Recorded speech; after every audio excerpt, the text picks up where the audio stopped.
యువత యొక్క భవితని చిదిమేస్తున్న వ్యక్తి డ్రగ్ మాఫియా జగన్. గతంలో చంద్రబాబు నాయుడు గారు ఈ రాష్ట్రంలోని పెట్టుబడుల్లోని నెంబర్ 1 కింద తీసుకెళ్తే ఈరోజు డ్రగ్స్ గంజాయి రవాణాలోని నెంబర్ 1ని చేర్చాడు జగన్మోహన్ రెడ్డి. ఈరోజు విశాఖని స్టేట్ క్యాపిటల్గా మారుస్తానని చెప్పి డ్రగ్ క్యాపిటల్ కింద మార్చింది ఈ వైఎస్ఆర్ కాంగ్రెస్ పార్టీ జగన్ రెడ్డి. ఈరోజు వీరభద్రరావు సోదరుడు కూనం రామచంద్రరావు ప్రకాశం జిల్లాకు సంబంధించిన వైఎస్ఆర్సీపీ నాయకుడు.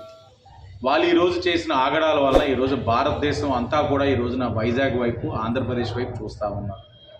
గతంలో కూడా విజయవాడలో ఆశీ ట్రేడర్స్ పేరుతోటి ముంద్రా పోర్ట్లో 21,000 కోట్ల విలువైన హెరాయిన్ దిగుమతి చేసిన వ్యక్తి కాకినాడ ఎమ్మెల్యే ద్వారంపూడి చంద్రశేఖర్ రెడ్డి. ఈరోజు ఎక్కడ చూసినా దేశంలో గంజాయి పట్టుకుంటే దాని మూలాలు అన్వేషిస్తే ఆంధ్రప్రదేశ్కి లింక్ అవుతూ ఉన్నాయి. ఎక్కడ చూసినా గంజాయి దొరికిందనంటే దాని మూలం ఆంధ్రప్రదేశ్. ఏ నాయకుడిని చూసినా తనకి దొడ్డిదారిన వస్తున్న ఆదాయం గంజాయి. అందులో ఒకడు రాజమండ్రి ఎంపీ భరత్రామ్, అతని స్నేహితుడు ద్వారంపూడి వికాస్ రెడ్డి తెలంగాణలో 300 కేజీలతో దొరకడం జరిగింది.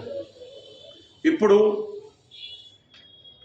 ఆంధ్రప్రదేశ్ యువత అంతా కూడా మేలుకోవాలి. ఈరోజు యువత ఎక్కడ ప్రశ్నిస్తారు? ఒక డిఎస్సి తీయలేదనో, లేకపోతే ఒక కంపెనీ తీసుకురాలేదనో, ఒక ఉద్యోగం కల్పించలేదని ఎక్కడ ప్రశ్నిస్తారన్న భయంతో యువత అందరికీ కూడా ఈ విధంగా డ్రగ్స్ని సరఫరా చేస్తూ వాళ్ళు ఏది కూడా ప్రశ్నించలేని విధంగా మత్తులో తేలే విధంగా యువతనందరినీ కూడా తయారు చేస్తూ ఉన్నారు.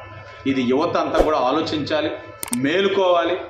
గంజాయి క్యాపిటల్ కావాలా, లేకపోతే ఆంధ్రప్రదేశ్ అన్ని విధాలు కూడా అభివృద్ధి చెందే విధంగా రాష్ట్రం కావాలన్నది కూడా యువత అందరూ కూడా ఆలోచించుకోవాలి.